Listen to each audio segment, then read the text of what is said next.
Hey guys, what's going on? Steven back again, and I'm back with another Walking Dead video from the Thrifty Typewriter.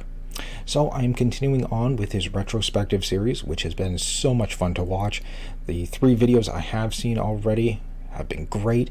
It's fun going back after all these years, looking back at all these seasons and seeing what did they do right, what did they do wrong, what could they have done differently, So this one here is going to be about season 4, which he says the beginning of the golden era. I'm not sure if I agree about it being the beginning of the golden era. I do agree it is in the golden era, but I don't know, maybe season 3 was the beginning of the golden era, because we're off the farm, there's no more talking, we find the prison, we have our first real major villain. Shane was villain bad guy, but he wasn't really much of a threat to everybody else in the group. He wasn't a threat to Carl or Lori or Andrea or Glenn or Daryl, T-Dog, stuff like that. No, it was just basically him and Rick. Yeah, he threatened Dale here and there, but that's contained. With the governor, it was a threat to everybody. So I don't know. I'm curious to see what he says, but either way, I agree. Season 4 is part of the golden era, whether that is the beginning or just in the spectrum of the golden era. I do at least agree with it. So, let's jump into the video. So, here we go. I mentioned a bit in my last video that Season 3 of The Walking Dead was when the show completely took the world by storm. Yep. If that's the case, then Season 4 is when the show completely and totally took me over personally. Starting from this season, I'd watch every single episode of the show twice before the next one came out. I started looking for hints and clues as to what was coming in the future, and to this day, Season 4 is one of my absolute favorite seasons of the show. That's not to say it's without its faults, because it's got a great many, but this is still what I consider to be the start of the golden era of the show. We got the sickness at the prison, which I think is an underrated storyline. The return of the governor, which is... Then we have one of the highest rated episodes in the series, maybe the best one, and then the back half, which is probably my favorite stretch of the entire show. So in this video, I'm going to be covering all aspects of Season 4, the stuff that I liked, didn't like, stuff that I loved, didn't love, and maybe point out a few things that you didn't realize along the way. Also, real quick, before I get into the video, this video is sponsored by me.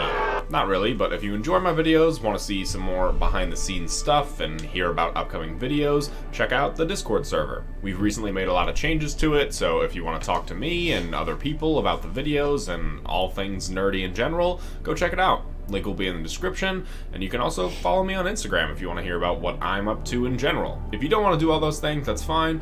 Maybe just consider subscribing. Only about 15% of you watching are subscribed, so sorry to be that kind of YouTuber, but it really goes a long way. Alright, enough of that. Even though the governor has a tank, we have a Daryl Dixon. So let's talk The Walking Dead Season 4.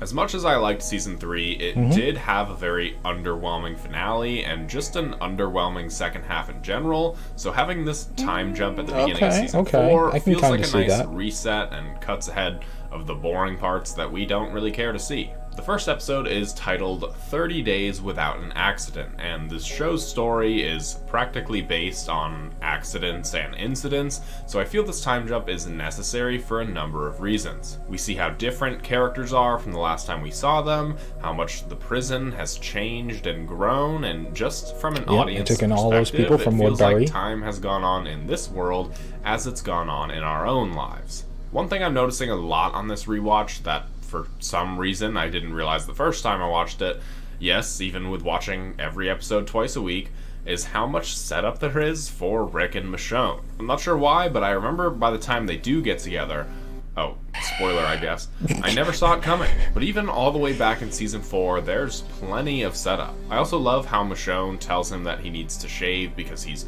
losing the war as a joke. But in the trailer, that line was super serious. Your face is losing the war.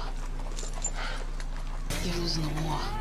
The first episode really is a happy beginning. Life seems pretty great, so of course they drop us into the story when shit starts to go bad. Herschel gives Rick a speech about being too far gone, that he came back and we all get to come back. All stuff I've heard a number of times before, but in a different episode. I just never realized that these exact lines were said to Rick back in the first episode. With this small time jump, we get several character changes, but the most noticeable is Farmer Rick. But before I get into him, let's go over everybody else. Beth is incredibly cynical. Her new boyfriend dies, and she quite literally doesn't even shed a tear. She's so used to people dying and having to grieve, she doesn't allow herself to open up to anybody anymore. Michonne, on the other hand, is incredibly open with these people now, specifically Carl and Rick, for some reason. She's honestly a very different character from the person she was in Season 3, not in a bad or jarring way, but she's just more comfortable now and more fun and witty side of her comes out. You know, she Carl got good is more vibes from mature them. now. Sure, he's still a naive kid, but he almost has a more realistic outlook than even Rick does across the first few episodes. He's ready to pull his end of the weight in this group, and he's actually capable enough, physically and mentally, to do that now. Carol has adapted to the world. After almost dying several times now, she's prepared to make the hard choices that nobody else wants to. Daryl has accepted a leadership role. Reluctantly, but still accepted it. He realizes that people around the prison look up to him and feel safe with him on their side. Same goes for Glenn and Maggie. They're pillars of this community now and make sure to let everybody know that they're there for them, but also make sure that their relationship is stable because, frankly, their relationship is another beacon of hope for everybody around. And then there's Farmer Rick. Farmer Rick makes sense given Carl's dark turn at the end of the last season. I feel like he almost takes it too far, not even being able to kill walkers until a few episodes into the season. Rick has his own new hero's journey in this season. He's Farmer Rick at first, but then realizes that this place is kind of falling apart without him in a leadership role. So he needs to come back. He takes it back on. This does make his storyline a little boring in these opening episodes. Yes, it is necessary for him to kind of come out of his shell again and realize he's still needed by this group of people, but that doesn't stop me from thinking that he's still a little boring in these first couple episodes. But in this lawless world, when a crime is committed, especially amongst a strong community, the law is needed. So Rick dons the detective hat and magnifying glass to try and figure out who killed Karen and David. Of course, he eventually finds out who killed them and goes on to make a decision that only a strong leader can make. The whole sickness plotline feels ahead of its time in a way, and I actually think it's a pretty underrated storyline. It's one of the more grounded aspects of living in the apocalypse. Well, I mean, they did need to get rid of all those extra people. I think a lot of the disappointment from the story comes from the misdirection from the trailer. I made a whole video about Walking Dead trailers and their use of misdirection if you want to check that out. But this whole plotline wasn't even hinted at in the trailer. In fact, it was the exact opposite of hinted at. It was hidden. For people that don't like the story, that just binged it and never watched the trailer, well, I don't know, maybe it's just a bad storyline, but I liked it. At the end of the day, it is just a reason to kill off all the red shirt characters in preparation for the second half of the season. But it adds some more layers to this world and creates a good amount of... Right, because you can't have all those extra people around when the governor's going to attack, and, you know, yes, the governor will have a whole bunch of people, but it still doesn't look good if, you know, the attacker is outnumbered by the defenders, you know? Well, we took in your whole community that you left behind in Woodbury, so we got like an extra 60 people. Oh, you only got like 20. Not gonna look good. On a tension between the characters. It was also the perfect storyline to send off Herschel to. Herschel's speech about risking your life is one of the best speeches in the show. It's up there with the best Rick ones, Shane's Barnes speech, and it really speaks to who Herschel is. Yes, he's old. He's very susceptible to getting this disease, but he has the knowledge needed to help out, and he'd rather risk himself going into the sick cell block than his daughters or anybody else he cares about. Herschel doesn't care if this leads to the end for him. In fact, by the end of it, I almost think he wished it was the end for him. He's not able to help or save everybody that he wanted to. He realizes that in this world, his best efforts aren't able to save everyone, and everybody around him that he cares about in this world has somebody else that they care about. Herschel is, in a lot of ways, very much alone. Anyways, somebody have better told Judith about Beth, because that girl literally exclusively has scenes only if she's holding the baby. It was like that in season 3 as well, so Daryl, you better be reading some bedtime stories about the girl that carried her baby for the holder. first, I don't know, should be like years, but at least the first several months of her life. The first half of this season introduces us to the kids of the prison, specifically Lizzie and Mika. All of the Carol and Lizzie stuff in the beginning of the season really breaks my heart. Carol cares about this young girl and wants to teach her how to survive, but I think what she's teaching her ultimately harms her in the end. I think this is where the writing for Carol differentiates from characters like Lori and Andrea. They had a clear goal in mind with Carol, and although what she's doing is incredibly flawed and ultimately works against her, we can see her reasoning for doing all of this. With Lori and Andrea, we didn't really understand their thoughts because they, quite frankly, didn't make a ton of sense. But Carol wants these kids to be able to take care of themselves, and nobody else is willing to teach them, so she takes that on for herself. While she has the right intentions, it doesn't necessarily make her choices correct in the end. When Daryl, Bob, Michonne, and Tyrese go out on a run, Bob literally almost pulls a gun on Daryl for a bottle of alcohol, and this leads to one of my absolute favorite Daryl moments because Norman plays this scene so well. He's angry and he has every right to be, and he's literally holding himself back from strangling this man. And that's what I mean by Daryl has stepped up to become a leader. I think the Daryl of the first 3 seasons would have killed Bob right here, no hesitation. They're also in a car and they get some sort of signal on the radio. A place that says it's a sanctuary for all, but it kind of cuts in and out. Wonder if that'll ever come back into play. I mentioned it already, but Internment at least it did. Is a Unlike great some things, episode never and did. a great send-off to Herschel. Even though there's an additional 2 episodes after this, they're both centered on the governor, and we don't even see our group, so Internment is really Herschel's send-off episode. Walking Dead always does this, highlights a character in an episode that they're either getting killed off in, or the episode right before they're getting killed off in. I mean, at least but they do that, among give a, some other really obvious an episode to focus on a character that's about to die. So it made Herschel's actual death 2 episodes later. They very shocking. They got that the moment. Governor-centric episodes are great in their own right. Yeah. I really don't think it needed to be 2 episodes. I think it starts to drag a bit in the second episode, but it's really filler. I mean, straight up, you got, what was it? Still, 16 episodes by now. So filler. But I mean, it was good filler. I won't lie. I thought both episodes of The Governor were great. I know a lot of people at the time were worried, like, oh man, we're getting only a Governor-only episode. We're not going to see like the rest of our group at all. Ooh, how are people going to react to that? Is that going to be good? Are the ratings going to dip and stuff like that? No. Surprisingly, they held strong. They were good episodes and stuff like that. And yeah, as far as I remember, the ratings were still steady, even for Governor-only episodes, not seeing the rest of the group at all. So, yeah. Satisfying to see the Governor lose himself and everything around him, and scary to see just how easily he can build it back up again and what he's willing to do in order to get power. One thing these episodes do highlight is how great of an actor David Morrissey is.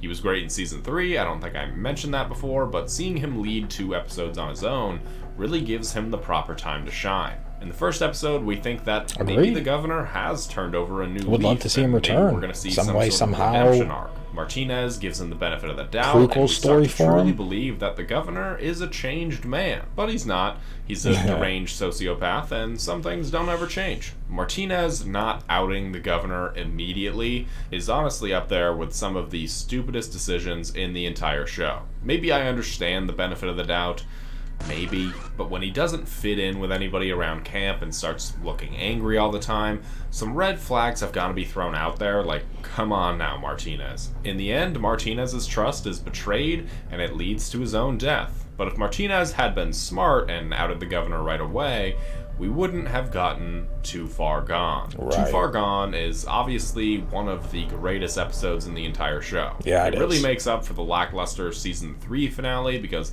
up until this point, we really hadn't seen an episode like this in The Walking Dead. Having the governor launch a full-on attack that ultimately ends the prison era was not something I expected when this episode first aired. In some ways, you really do think that Rick is going to convince them to live together, and in some alternate universe out there, that is the plotline that happened, and honestly, that's a really great what-if scenario. But the governor's thirst for revenge comes above the wants of his new people. He ultimately goes to this prison to destroy it, along with everybody who took the precious life he had away from him. He doesn't care about these people, but he certainly acts like he does, and that's the important part. He knew he was losing the moral battle, even with his own people. They were starting to side with Rick, so he had to do something drastic to change people's opinions their weapons and stuff like that. He was reminded of the bloody stump out in the woods that said liar, and then makes a decision that proves he was actually too far gone. Herschel's death is surprising, shocking, gut-wrenching, and the show had never had a death like it. Maybe Dale before this, but deaths like Andrea and Lori or even T-Dog never hit as hard as Herschel's death did. It worked super well here, but also led to some... I think it also helped that, Herschel had that Herschel-focused episode before, where all the other characters didn't really have an episode really dedicated to them. So I think that's what helped a lot more, especially with Herschel. So great, shocking deaths down the line. The multiple different point of views at the prison battle are all really great, either ending storylines or setting up new ones. Mostly setting up new ones for our group of characters, but this truly was the perfect, tragic end to the prison era and proved, once again, that this is the zombie apocalypse. It's not your typical family drama. The episode after Too Far Gone, titled After, really felt like a glimpse into the future of the show for a lot of reasons. For one, it only features Rick, Carl, and Michonne. Another hint towards this future family. Carl is also very heavily featured over an injured and seemingly dying Rick, kinda hinting at what the show would be like once Rick dies and Carl takes over as the lead, because surely that's what's gonna happen, right? But this is also an episode where it felt like the writers had a solid direction for Carl. They knew what they were doing with him here and how to write him. It's by far the best episode for Carl in the entire series. I also completely forgot that Michonne had a son. Her backstory is told in a really cool way that's unique to all other backstories that we see in the show. One thing I have to mention is the music, specifically the change of music. Starting this season, the music changed drastically to what we had heard in previous seasons. It became less Western and more synth and ominous piano, and I really like it. While the Western-sounding music worked for the first couple of seasons, never noticed. It does start to feel a little out of place in this season, so I'm glad that they changed it. Some people might not feel the same way, but seasons 4 to 6 had the best music in the show, and they were also the best seasons of the show. Coincidence? I think not! One thing I thought of specifically during these second half episodes was why they didn't have a plan, or at least a meeting place to go to if they all got separated. When the prison fell, there's really no excuse for them not to have a meeting place for this exact scenario. The same exact situation happened back in season 2, and they didn't learn from that.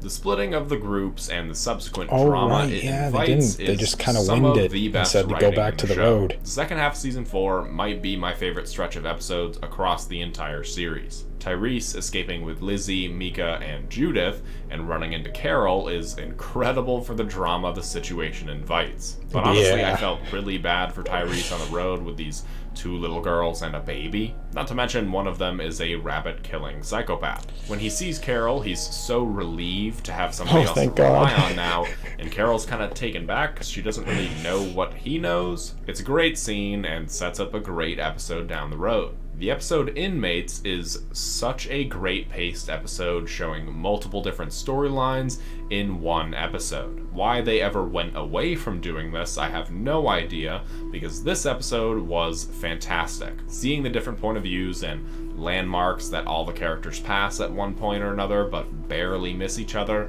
is amazing, and I just love that kind of shit. I also love how cheesy the intro to Abraham, Rosita, and Eugene is. It leads you to think that they might be villains, but when you understand the character of Abraham later on, this intro is hilarious. Glenn saving Tara proves again that he is a man too good for this world, but it ends up doing him great favors in the long run. The way that Glenn finds out about Herschel's death is heartbreaking, and in general, everything that happens in his storyline makes it seem like he's never gonna see Maggie again. But this also shows us the strength of Glenn. His determination to find her again, no matter how injured he may be, is one of the many qualities that makes us love Glenn and identify with who he is. Another thing I love about the storyline is Eugene. While he tells the group that he has to get to DC to develop a cure, there's all these hints and clues that make Eugene seem like he's not really in a rush to get there. I wonder why that is. The whole branching storylines and seeing hints and clues of where the others were in different storylines and episodes, and this mystery that was actually kind of cool looking back and place. Really thinking about that. You know, that is kind of cool seeing all the little things like, oh, look at the smoke coming from that building and stuff like that. It's like, oh, Daryl and Beth were just there, you know? That's really cool. That's something, you know, really wish they did in later seasons, you know? There's just something about it that speaks to me, and it's honestly when the show really started gripping me for the first time I ever watched it. The build up to Terminus and how each group gets together, their individual storylines, the Claimers meeting Abraham, the Claimers, and introducing that whole storyline. Even the Daryl and Beth stuff isn't horrible like everybody makes it out to be. The episodes with multiple point of views honestly remind me of the early Game of Thrones episodes. It progresses the storylines, and each scene was meaningful without having any fat. There's a rule in writing called get in late, get out early, which essentially means to cut out any fat from the scenes. For example, Rick wakes up when the Claimers are in the house and leaves when he sees an opening. We don't need to see Rick fall asleep, see the Claimers find the house, go inside, and then have Rick wake up. We get what's going on without having it just all jumps that right setup. in. They're in the house. We see Rick that wakes up Rick and has an opening gets to out. escape and stop Michonne and Carl from getting closer, so he takes it. We don't see him explain how he got his murder jacket or what happened inside. We don't need to. That's obviously what he's going to tell them, but since we just saw it happen,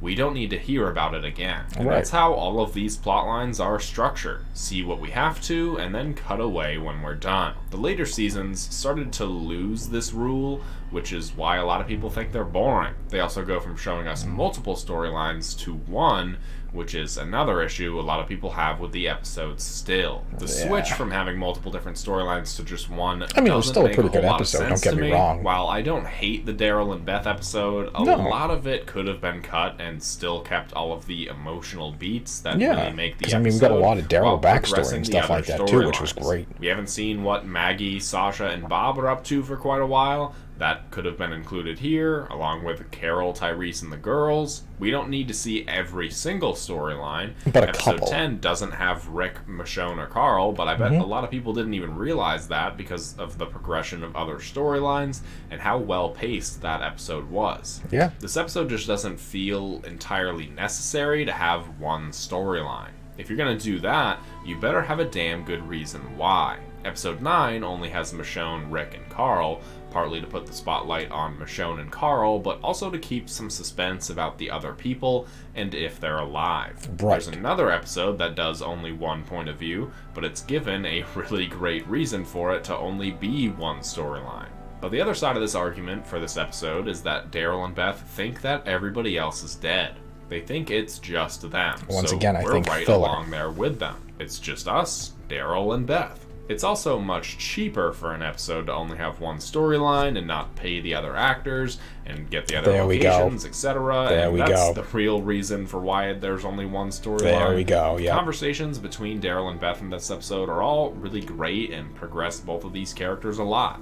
The ending is also really fun, brings the themes of the episode together really well, Daryl's and overall passed this episode away. shows us that Daryl can't remotely handle his alcohol. There's a lot that's been said of Daryl and Beth's relationship. Some people think that it's a brother-sister type of friendship. Other people think that they were setting up an actual romantic partnership. And this was also the time when people thought Daryl might be gay. I think there's good evidence enough for actually all of these theories, but to me it really does seem like they were setting up a romantic relationship. I think it's why they dedicated a whole episode to them, and I honestly think that was the plan. More brother it's obviously sister not type how thing. It ended up, so it seems much Maybe more like a borderline brother-sister relationship now, and that's fine because it's also believable in that regard. But I don't know. I really feel like it was intended to be something else. Okay, he maybe, sets up a date and carries her through the door. Like, come on now. The other episode that only features one storyline is episode 14, The Grove. What I love about The Grove so much, and this whole plot line around Carol and the girls, is we want to root for Carol and what she's saying to these kids to ready them for the world ahead, but we also get to see some insight into Lizzie and her mental state. So we're seeing Carol kind of feed this do-or-die mindset to Lizzie, and it's obviously not helping her, but Carol can't see that because she thinks Lizzie is just getting stronger, and eventually she'll grow out of the whole walkers are still people idea. The Grove is like a film of itself. This could be the plot of an apocalypse movie without all the background layers, and it would still all mostly make sense. But when you have episodes like this in a TV show, an episode that warrants the single storyline because of how it's structured like a movie, you can tell this story in just 45 minutes because it has all these background layers from episodes previous. This is the darkest episode of The Walking Dead, not only because of its subject matter, but because of how well the story had been set up right from the very first episode of the season. It has huge and devastating payoffs, and above all else, shows a darker side of this world that we already knew was very dark. The penultimate episode of the season reunites Glenn and Maggie's groups together, and they march towards Terminus, some magical safe haven that seems strangely empty, but she says we'll make you a plate of food, so that's good. Wait a minute, what does she mean by that? Another thing I have to point out is the dynamic between Michonne and Carl. It's so great, and even though she starts off just being like a friend towards him, Michonne is a far better mother figure than Lori ever was, and I think Carl realizes that. Too. This, among other reasons, is why the finale A is my personal favorite finale of all time. Great episode. The switch and contrast between Farmer Rick in the past to Savage. And the present Rick is amazing. It has my favorite Rick Grimes moment ever, and I love how the episode starts off with Rick teaching Carl how to trap things, just to get caught in a trap at the end of the episode. That being said, screwing with the wrong people is such an incredibly lame line to end the season on. Yes, I understand there's a different version, and the television rules at the time didn't allow any swearing, but if they could have somehow conveyed... Which doesn't make sense, like, how...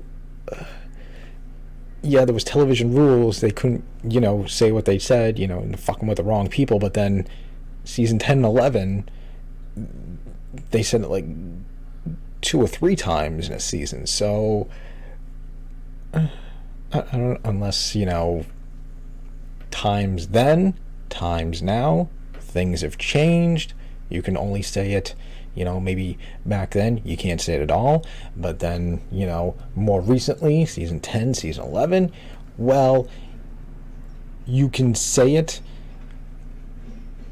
like twice a season, but maybe it has to be after like a certain time, it has to be said like after, like, a show aired at 9, maybe like 9:30. You can say it after that. I have no idea. Just guessing. Just winging it here. But it does seem strange that they couldn't say the fucking with the wrong people, which would have been a much more badass moment instead of just screwing with the wrong people. It's like okay, yeah, cool, but they're fucking with the wrong people. It's like, ooh, shit's about to go down. Ooh, bring on next season, So yeah, I don't know. Against AMC just this once to add it in there, it would have been so much sweeter. Yep. And those are my thoughts on season 4 of The Walking Dead. Future Thrifty here. I just realized I forgot to rate this season. This, like I said, has the best second half of any season in the show, in my opinion. The first half of the season is still good, and it also has one of the best episodes in the entire series. Throw in some of my personal favorite moments in the show and my personal biases for this season, and I'm going to give it a 9.3 out of 10. I had a lot to say about this season. It's one of my top 3 favorite seasons, with the other 2 being seasons 5 and 6, so expect to see some longer videos for the next couple months discussing those seasons, and probably longer videos from here on out, because the seasons just get longer and I'll have a lot to say. If you enjoyed the video and want to see more season retrospectives, make sure to subscribe for more. I'm covering a new season every month of this year, and don't forget to follow me on Instagram and join the Discord server. Special shout out to my channel members. If you want to become one yourself, feel free to hit that join button. If you do, then I'll see you guys in the next one. Yeah. Okay, so there we go. I agree with the rating, 9.3, although I don't understand the 0.3. Like, I don't know, I never understand when people do that stuff. Like, what could the show have done better to get like a 9.4? Or what could have done worse to get a 9.2? You know, I never understand that. But either way, a 9, yes, totally agree. But yeah, season 4, man, I really want to go back and rewatch the show now. Just seeing all the past moments and stuff like that, you know. I didn't even really think about the thing you said, you know, when Rick was showing Carl, you know, how to set a trap, only to fall into a trap at the end of the show.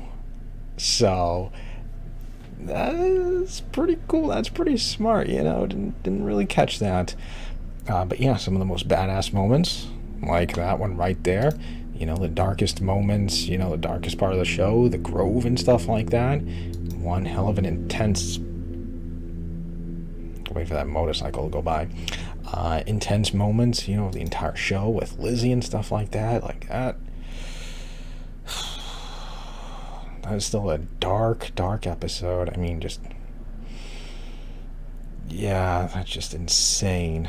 I do like the way he said it,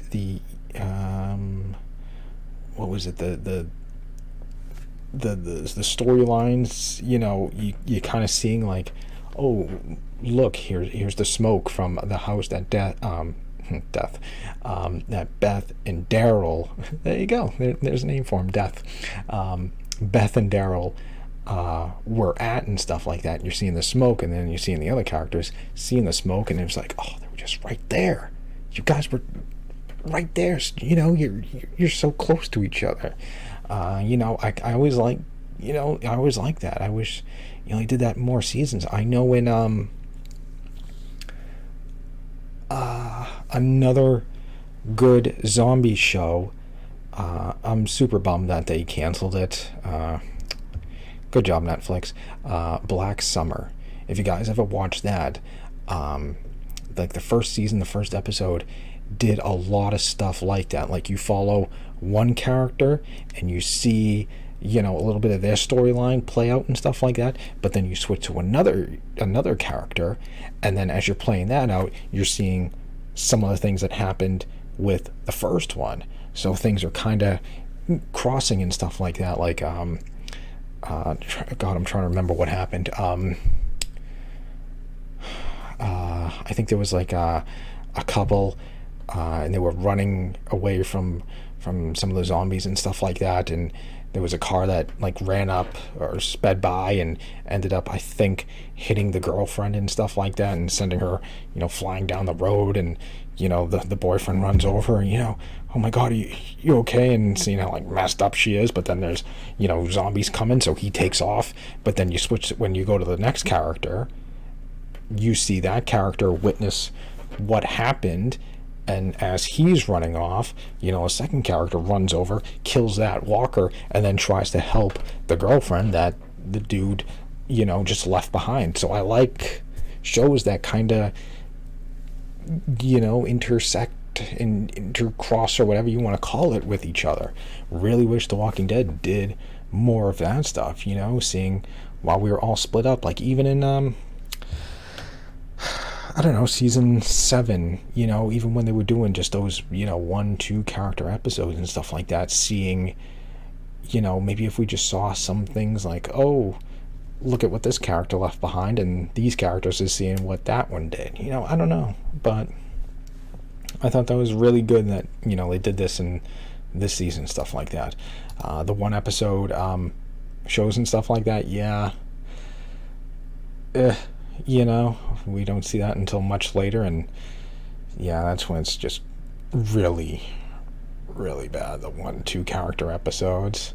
But like you said, it's a budget thing, you know, all about money. Do you want to be paying all those characters, you know, all that money and stuff like that to, you know, appear in those episodes? No, you don't. You want to save as much money as you can, you know, especially with such a low budget of a show, you know, as we all saw that wonderful CGI.